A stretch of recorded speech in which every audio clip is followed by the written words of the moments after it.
So, without further ado, welcome to this episode of Ninjas with Altitude. And today I'm very lucky to have my good friend Jimmy McCarthy with me. Jimmy, how are you doing, man?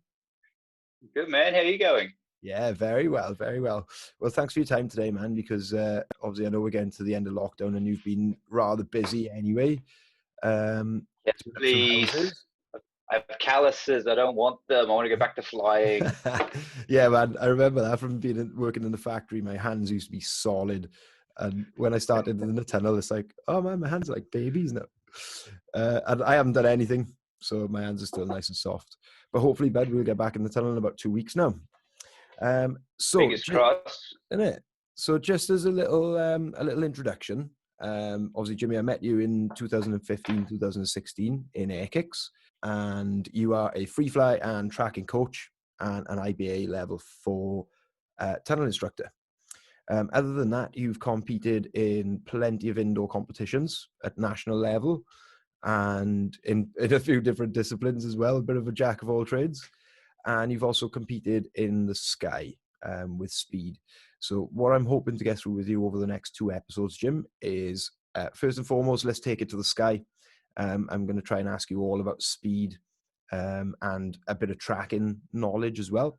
And then what we'll do in the next episode, then we'll get it down to what we really, really know, which is our tunnel stuff. So we'll explain a little bit more about tunnel coaching. Sound good to you, man? Sounds like a great player, man. Awesome. You missed out the international bits as well. I do have on my notes your list of accolades. I was going to read them out just now, and I thought, as I was introducing you, I thought, I'm going to let Jimmy explain all these. I'll leave you introduce yourself. Okay, so I tell you what, kick me off with where and when you started jumping and go from there. My first skydive was at Skydive Noosa in Queensland in Australia, just north of Brisbane. Basically, I'd been working in the mines, so I got out of the army, was in the mines, had a bit of spare money, and I'd done some bungee jumping and thought, next step, I'm going to go do some, try skydiving, know nothing of it. Did the normal booking like anyone would, turned up, and it was the smallest single Cessna, like was it 205, like the 3-seater. Yeah. Yep. Or is it 182? I have no idea. 182, whatever the smallest one was. Yeah. Yeah, rode that to height with an amazing tandem master called Phil Kemper.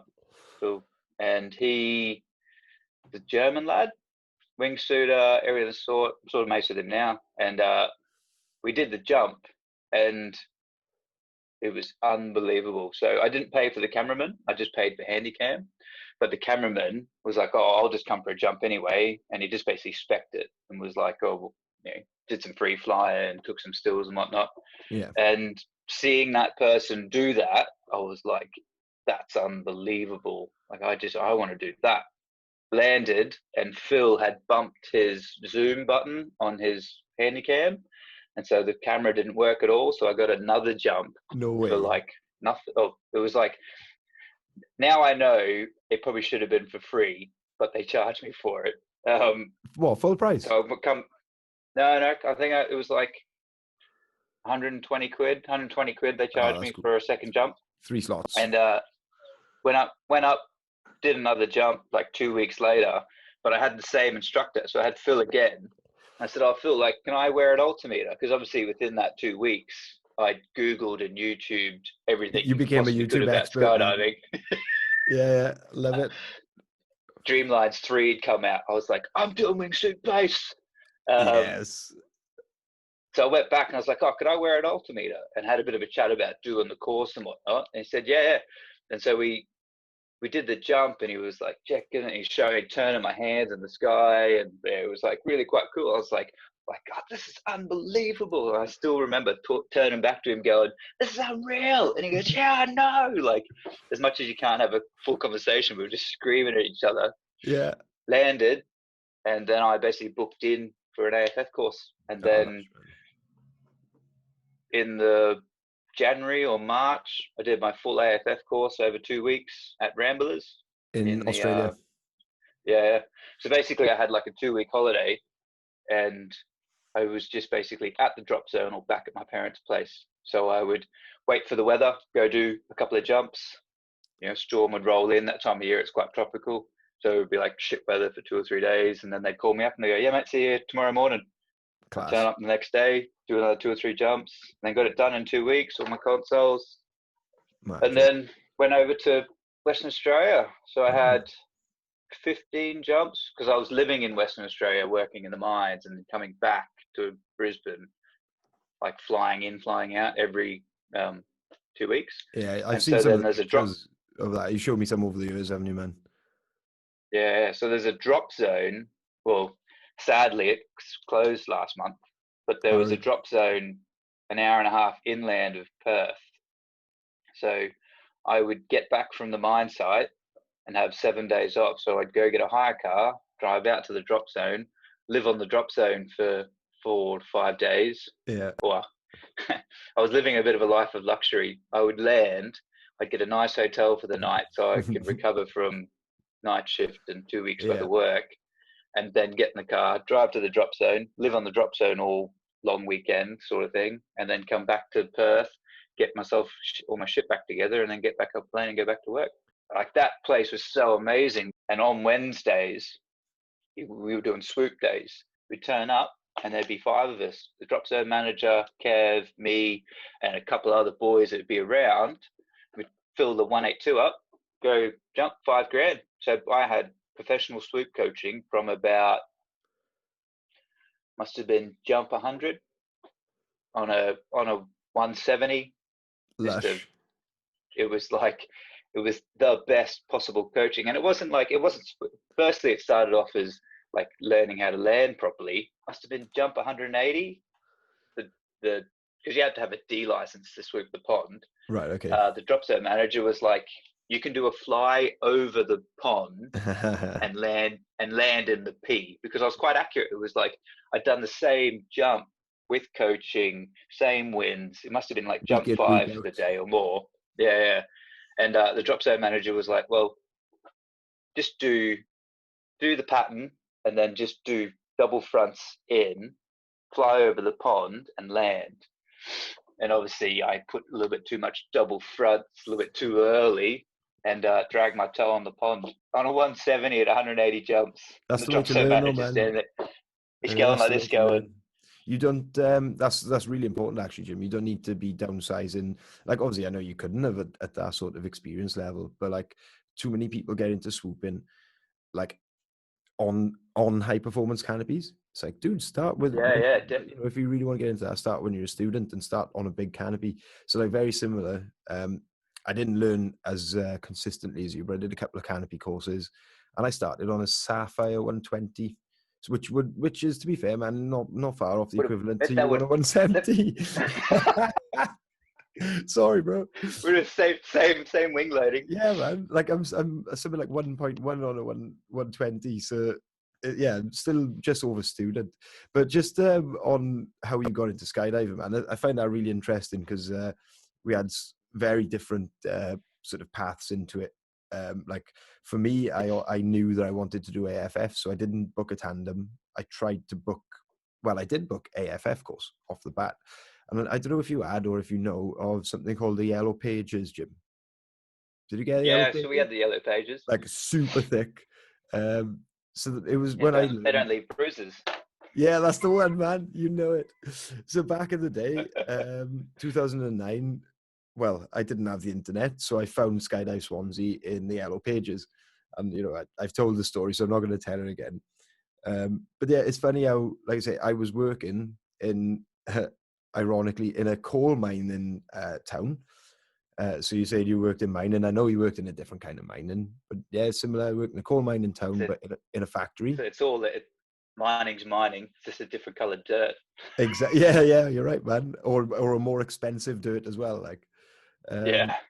And yeah, I was working in a factory, and I was working Monday to Friday, working my bollocks off for minimum wage, and then I'd wait for the call to get to the DZN on the weekend. And as I've said in the past as well, luckily I was learning to pack because that was paying for my AFF.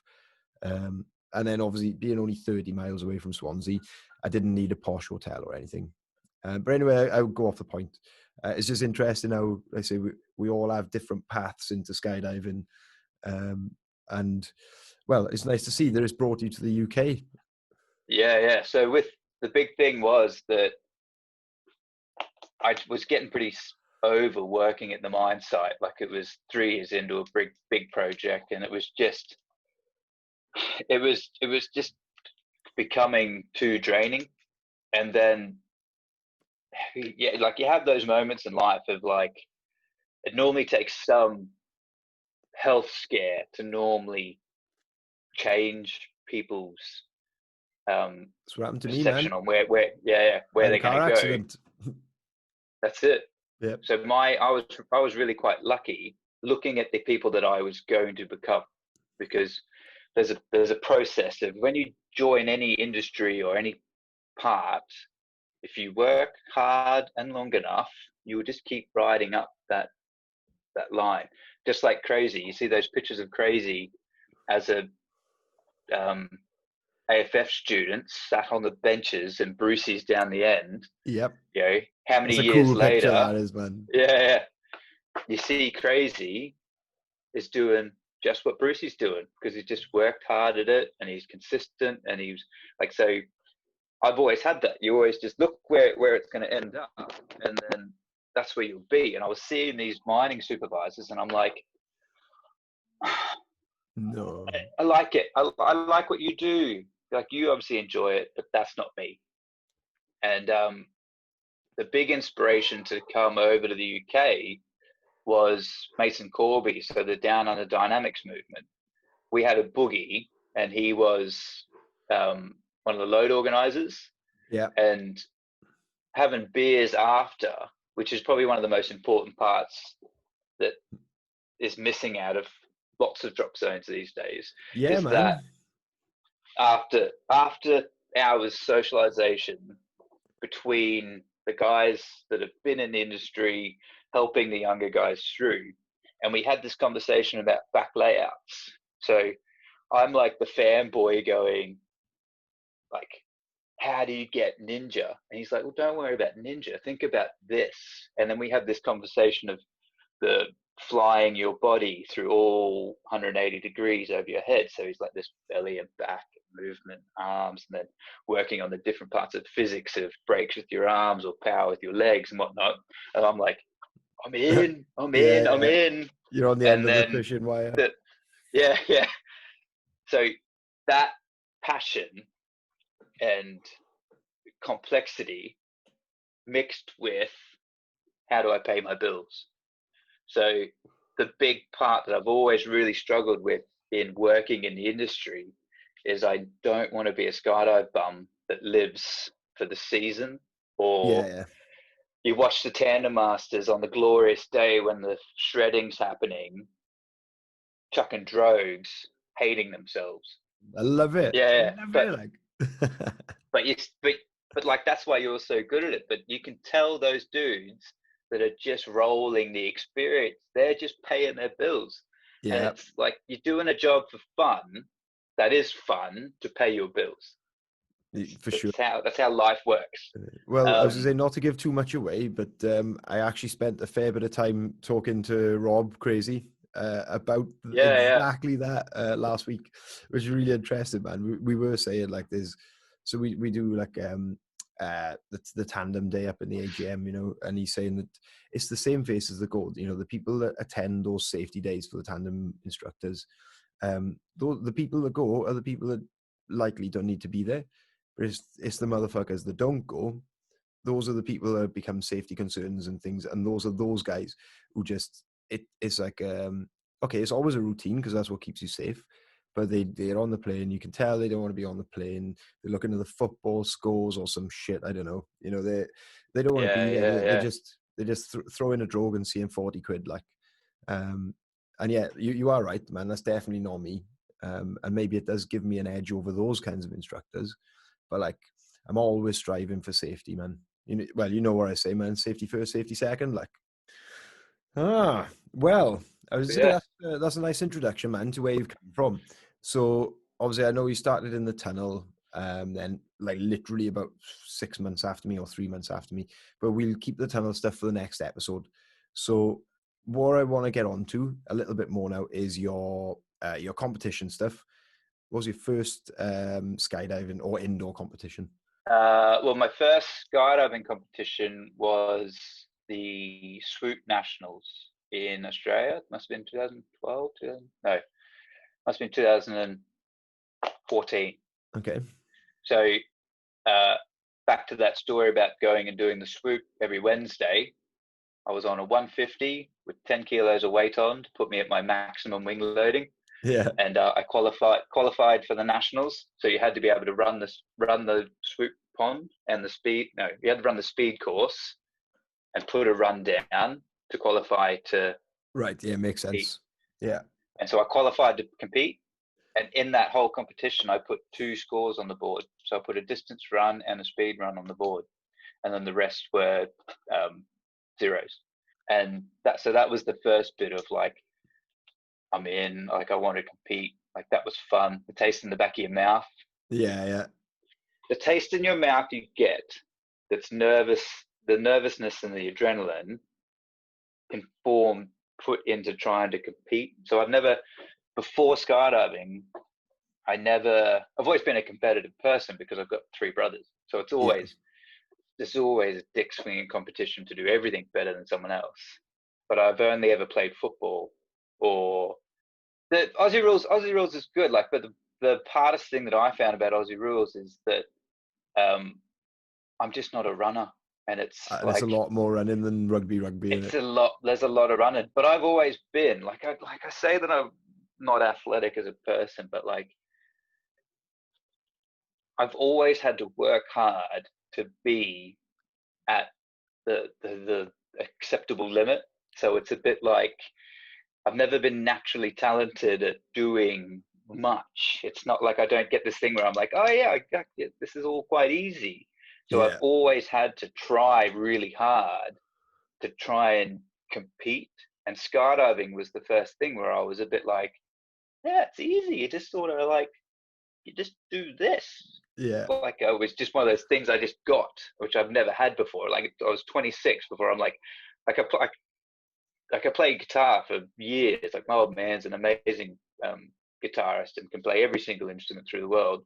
And so watching those guys, like it's just hard work and repetitiveness to get really good at something. Yeah. And so I've always applied that of like, you may be better than me, but I'm going to work harder. So it's a bit like, yeah, man. And so I'm completely on board with this, Jim. And in fact, we have had this very conversation before now, man. When we were working. You've told me that before, and I'm like, yes. And I read that in a book I mentioned about on yesterday's episode. Sam Warburton, the Welsh rugby captain.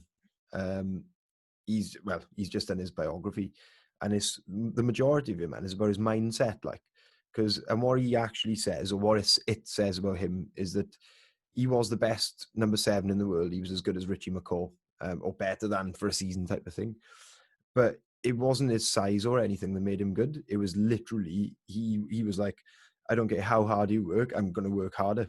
Like, I might not be as good, but because I'm going to work harder, I'm going to outplay you. Like, so it's exactly what you just said there. So it's a good mindset for competition, bro. Well, that's it. And the big thing is that it's like, I'll never be a competitor that the mind games don't start with me being rude to you. The mind games start with me being friendly to you. Like, I don't need to create an enemy to beat you. Like, it's not like it's not a head-to-head battle with you. It's like a sparring match. It's a tit and a tap and a play and it's like, but I'm just going to win. So we'll just keep playing until I win. Like that's the game. I'm not like that, man. I'm the Neely guy. Like, you know, I love working, and it's like, you know, I do aspire to be the best, and as long as I'm still constantly improving and I'm making progress towards it. But I'm just the Neely guy. Like, you know, I'm the only guy that can come second in a competition, which is also last. Like, you know, like last year, fucking typical. Like. But I love it. Anyway, sorry, man. You carry on. So that led into alongside the whole needing to make money thing. So with the tunnel competitions, it's so like the disciplines I compete is 2-way dynamic with my partner Martin, and then 4-way dynamic with 2 seasons ago. It was Tim Gaines, who, if you've watched the other episodes, So and the other 2 Martin members, and we know Martin, and then the other one is Greg. So that was basically, we just did the season, and then we won nationals, and so that was 2018, I think. And out of that, we went to the World Championships in Wimby in Lille. Yeah. And what blew me away is we were the only 4-way team that wasn't sponsored by a tunnel.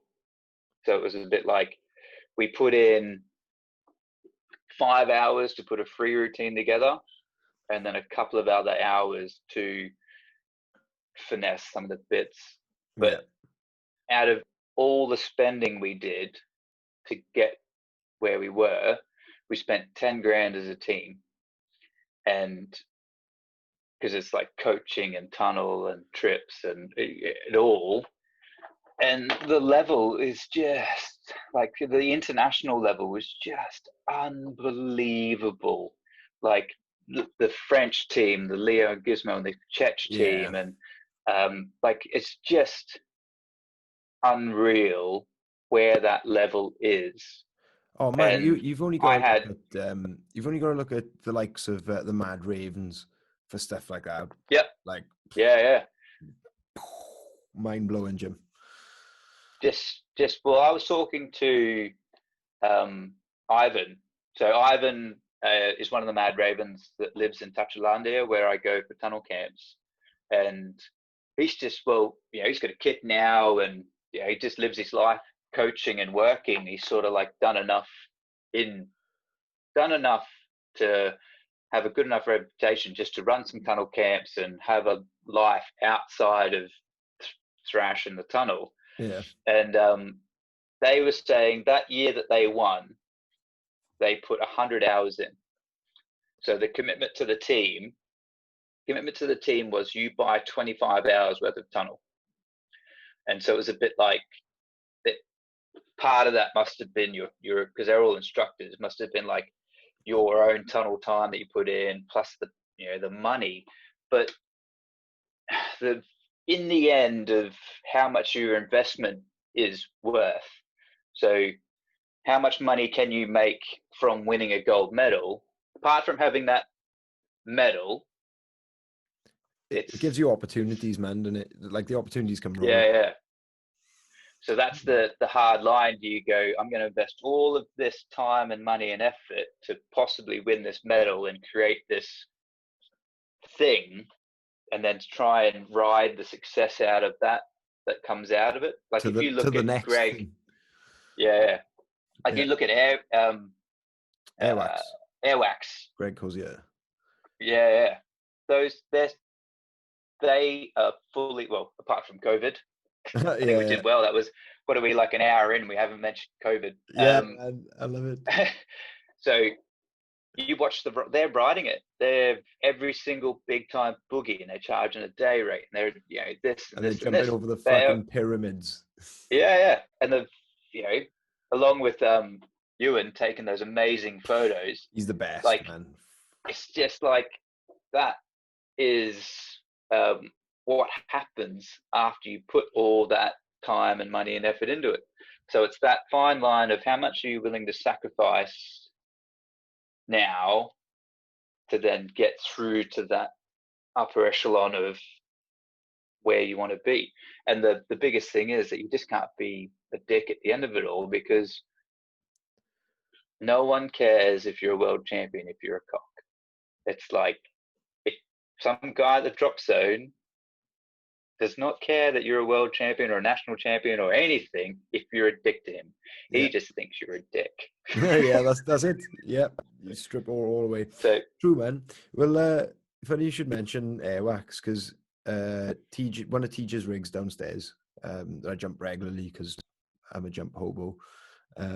She bought this Crossfire 89 off this lovely lady called Corrine. So oh wow. this is one of the old, I think it's one of the old Airwax canopies, man. Like a nice black, red and white one. Oh wow. TJ still got it, and it's a lush canopy, man. It is. I like a Crossfire. Yeah.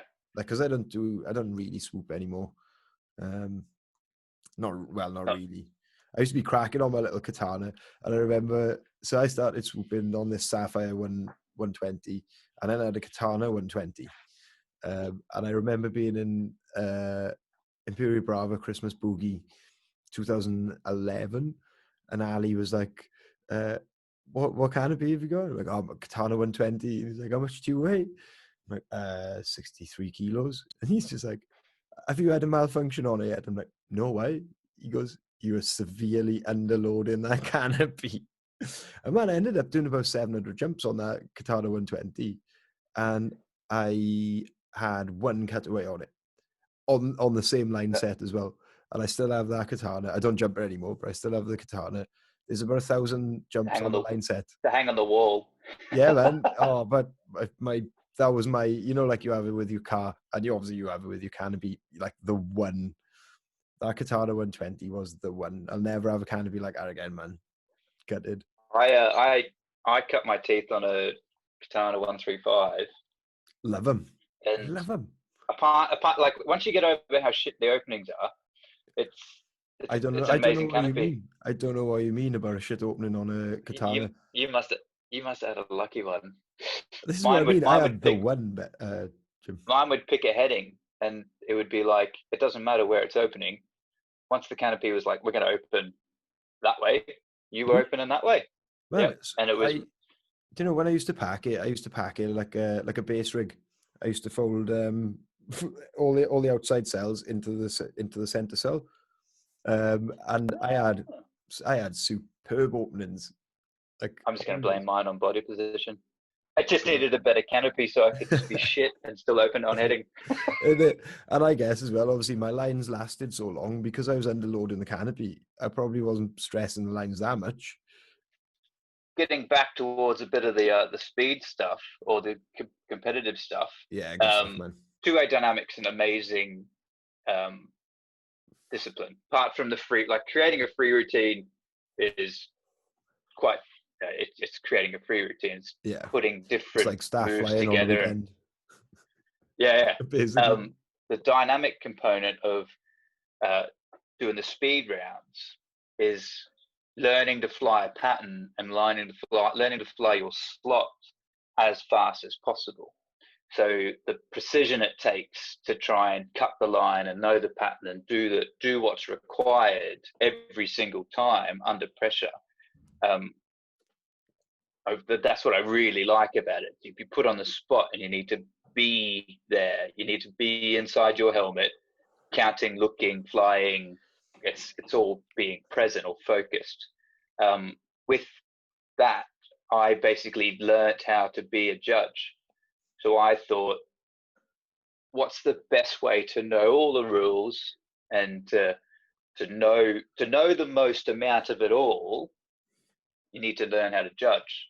Because if you can judge it, then you can fly it. So in terms of the qualities of a good instructor, that's being knowledgeable, man. Like being knowledgeable in the subject it's just it's a quality of a good instructor. But to be honest, man, I apply that across life. So yeah, you're right there. Good work, man. So that the year leading up to nationals for the 2-way and 4-way dynamic, that's what I did. So I went and did a course with Killer Adam Matacola from Twinwoods. Yeah.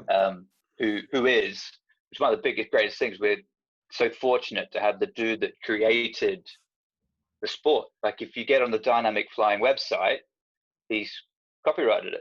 Yeah. Adam Matacola down the bottom, which is like creating a sport and then to the point where it gets accepted as an FAI event and has a world championships. Like he's the work man, that dude's, the dude's put in so much hard work towards it. And part of the great good traders, you would never know. No. If you ever chat to him, which was quite cool, which got me that year silver in 2-way dynamic and then gold in the 4-way dynamic. And my And brain you will reap works. the rewards for sure, man. Well, Yeah, how did but that get you onto speed though? Because so like you started doing dynamic with the Omni Boys, and then were you doing speed then, or did you start doing speed afterwards? I competed with Ryan Arkle for freestyle in 2015, 2016. And I was really disappointed on the fact that how the judging was done. We put all this time and effort in, and the judging was a bit wrong. But then I was doing a jump with Paul Pinkard, a good mate of mine, and at the end he was like, "We're gonna turn it on. We're gonna go real fast." I was like, "Yeah, I love going fast. Let's do it." And it gets to the end of the jump, and it was like, it gets down. He goes, "Oh man, that was so fast. Yeah, it was good." Like, "Oh yeah, it was." I'm like, "Yeah, it's amazing." And in the back of my head, I was like, I wanted to go faster. It was a bit like, I was like, not that I could have gone faster, but I was like, I wanted to go faster. Like that was, I wish we would start at that speed higher. Yeah. And then did the jump that fast for longer. And Mikey Lovemore down at Skydive Buzz was putting on like a roadshow camp. Yeah. And I was like, I like going fast. Mikey's an amazing, love jumping at dunks. Let's go do it. So turned up, give me the fly site, told me what to do, and then we basically just rolled our way through. And being able to fly head down in the tunnel, knowing the responses of my body, and having that one set mind of I'm going to be the fastest, I just kept working at it. So talk me through a typical, well, a speed skydive. So it's just so that I've got all the viewers as well have got an idea of what a speed skydive is.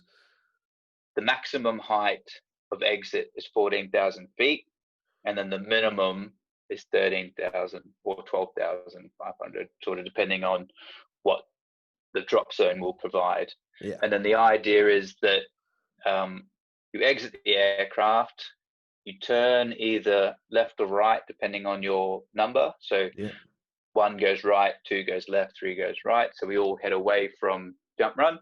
Yeah. And then the idea being, you try and go as fast as you can, and then the gate will finish at 5,500 feet. So it's that the race is the certain distance long, and in that entire race, your fastest 3 seconds will count as your score. Right. Okay. So if you do your fastest 3 seconds at 7,000 feet and then bail out of it, that'll be your score. Okay. If you continue that acceleration all the way through down to 5,500 feet, the last 3 seconds of your jump technically should be your fastest score. The current world record is set by an English guy named Max Hurd at 500. And then my fastest recorded is 594. So it's a bit like there's 1% difference between my fastest score and the fastest score. So you're in the top 1%. if you think about how much time and effort you need to put in to then go faster by 1%. Well, man, this is where you need the big thing for this year. So this is where you need a bit of sports science and a bit of sports psychology. Like definitely. Yeah, there's like I was doing so yesterday. Like there's all these different parts of sports science, and sports psychology is one of 6 parts. And man, I found that if you believe in it, it fucking works. Like all this positive mental attitude stuff. If you believe it, it works. It's like ghosts. If you don't believe it, it won't do anything for you. But even things like so what I do is I keep on my phone like just a couple of pictures and stuff, like a picture of where I go up the mountain with a dog, like my favorite spot, you know. And like on the European record, like, you know, sweaty palm time all day long. And on the plane on the way up, it's like, all right, I need that little bit of relaxation. Get my phone up, man, look at my picture from my little happy place. And it's like, Oh, wow. yeah, there you go. So sports psychology. So things like that will help you get faster. You know, even if it's by 0.004%, you're still going to get faster from it. So if you believe it, it works, man. And if you want to get faster, look into that stuff. Like after last year's World Cup, I went and seen a sports psychologist. Yeah. To figure out what I was doing wrong, and having that, because I've always been slightly like I'm wired as a person, so it's like as much as I say I'm easygoing, I'm always easygoing until I'm not. Like I don't do that. There's no rise. Yeah, there's no like, oh, I'm getting a bit angry about this. I'm like, now I'm not. We're done. And the problem I have with that is that happens the same thing when I get nervous or excited. So it's like I'm not, and then I am. Yeah. And so the biggest thing I learned about myself is if I operate at a 7 or an 8 all the time, you know, on a scale of 1 to 10, if I'm at a 7 or 8 all the time, trying to you know, my life's quite stressful of running a company and blah, blah, blah, you know, all my stuff that goes on in my own, everyone's life. If I dial that down to a 5, or down, and so those stresses I'm at about a 3 aren't stresses. Yeah. Like come down to where yeah. Like, it's easy. And so when I do these competitions, I'll go up to a 5. I won't go up to a 9 or a 10. And so that was the big step forward for this year's development. Yeah. Was the word you're looking for, not man. whining much. Composure is like you need to be able to keep your composure in check. And yeah, there's loads of stuff out there, man. You can even, this is the thing, is if you believe in it, you can even self-help, like just on the internet and like even the motivational stuff. Like I must have showed you the video in the past, the guy Jocko, and it's his video. Good. And it's like, what do you say when things go wrong? Good. It's like, why do you say that? It's like, because it means I can get better. I love it. Like all that kind of stuff, man. It's great. So I tell you, like, I'm a sucker for motivational video. It's good. A bit like the whole audio, like music drives me for like a lot of things. So it's all that, it gets into my side of my head. And the greatest thing that sits in my head is just decide. So it's not, oh, I could do that or that. I've decided that I'm doing this and I must do this to do it. It's like you must breathe to live. Yeah. So then every day I must eat well to get I'm going to be a world champion is the end goal. So like you set that end goal here, right? And then everything along the way is progress, what it takes to be there. And so the end goal is I'm going to be a world champion. I'm going to be the fastest man in the world. So you make it very simple line. I'm going to be the fastest man in the world. What do I need to do to get from where I am to where I need to be? And every single step along the way, it's not going to be a linear up to where that is. It's going to be everything. Yeah. Visa issues, COVID issues, work issues, money issues will all get in the way. But every little step I can do, because it doesn't need to be next year's it's not. I'm not going to be a world champion in 2020. No. But when I stop, I'm going to be the fastest man in the world. That's the important thing, man. You know what the end outcome is going to be. You're not worried about the time scale because you know you're constantly moving towards it. Like, awesome, bro. That's it. You will be the fastest man in the world as well, Jim. You will, man. Yeah. Like I've set my goal on a world record. Like So in exactly the same sort of thing, keeping it sweet is like, I will be a world record holder. So I don't want to be a world champion. I do want to compete, man. I enjoyed my one competition I've done, or at least my one national competition I've done. I do want to compete a lot more in VFS, and hopefully I'm going to. Like, are you doing anything with the Hibblestow, like the non-nationals? No, I haven't done anything towards that. I was going to No? have a chat with Mikey about maybe doing a speed nationals, Okay. but a Well, speed.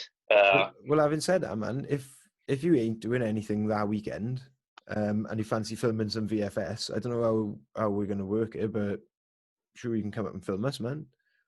Because I don't think we got a camera guy. And I I'd think love to do some filming. cool, man, because it's me, Elise, Ming, and Nick Coulson. That's not a bad little team, is it? Nice. Yeah. But obviously we're going to be Yeah. a scratch team and stuff. But my goal is, out of those guys, whoever wants to carry on competing and starting to take it a bit seriously, well, let's go from there. Yeah. We're just going to do a scratch team. If you fancy doing some filming, man, we'll have a ball. Put it in the calendar. Class. Well, I'll let you know after we finish anyway. But yeah. Yeah. I'll speak to the guys and see what they're doing.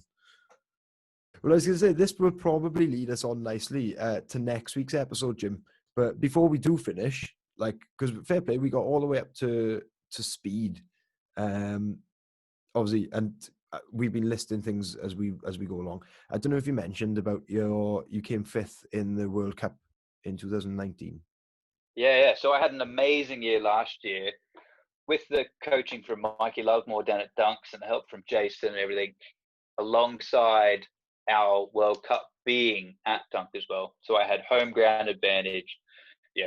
I had everything in my favor coming in the way through. After the first round, I was second behind Max. Yeah. And basically we had a bad weather component. And so I did one bad jump that put me back down to 5th. And because it's so tight, it put me to 6th actually. I had one bad jump and that just knocked me out. So it's a little bit like I was never going to get back up into the leaderboard unless I pulled something amazing out of my wherever you pull things from. Wherever you pull things from to try and get back. Because the boys, everyone just kept pushing at the same level. Yeah. And even Shane, one of my good mates, the Aussie, who's got the European, the Australasian record, the second last jump, so he was coming 3rd. Second last jump, he had a bad jump. And a bad jump, I mean, like he did a 470 instead of a 490 something. So it was still unbelievably fast, and he came 6th. So I beat him by 1 spot. So it's literally like consistency. The consistency to do 8. So with the competitions, it's an 8 rounds, 8 possible jumps. Yeah. And if everyone completes 7, then it's only 7 jumps. So it's done on the last round that everyone's completed. Oh, okay. It's that fine line between, do you go balls to the wall and set a world record, or do you go out and do your jump? So the average speed over all of the jumps for the winner, I think, was only 487. Right. So it's a bit like, because that's you need the highest average, because it's the cumulative kilometers that wins you the championship. Yeah, of course. So it's that point where if you push the line to get faster, you could fuck it, or you just consistently go do that same jump. Yeah, and constantly try and improve that same jump, man. I think that's your key to success, Jim. And I have no doubt in my mind that you will be a world champion one day. But I will be, no doubt. And I don't think it's only a matter of time. For sure, man. And I'm sure I will be a world record holder one day, like in wherever, man. I reckon I could be the world record for farting. Definitely, I could do that right now, like without even leaving the house. But I would say I think that's a nice little episode for us. But there, man, I think we've had an awesome conversation and the mindset into a future world champion. And obviously you've given me personally a bit of an education on tracking as well and how speed skydiving works. So yeah, thanks for your time, man. It's been awesome. And what we'll do, we'll meet up again another time, because I really want to get stuck into the tunnel flying, because I think obviously having worked with you for almost 5 years, I think we'll get right into the nitty gritty of tunnel flying. So what do you say about that, man? All good? It's been awesome just to chat about skydiving again. This lockdown's sort of like, I'm sick of building stuff now. I want to talk about what I was really passionate about. It's been great chatting to you, man. Awesome. Looking forward to hearing it come out. Yeah, well, it's going to be, I'd put this one on this Monday now coming. And then, yeah, we'll get stuck right into tunnel flying next time, man. Excellent. Awesome. Beautiful, dude. Yeah, thanks very much, Jim. Speak to you soon, Bo. Awesome. Hey, we're not doing, maybe just hit the stop recording bit. Yeah, oh, yeah, okay. Maybe coming on and just telling me a little bit about what you do, like, because Jodie's behind you. She just opened the door, man. That's cool, though. Like, that's fine. No, don't.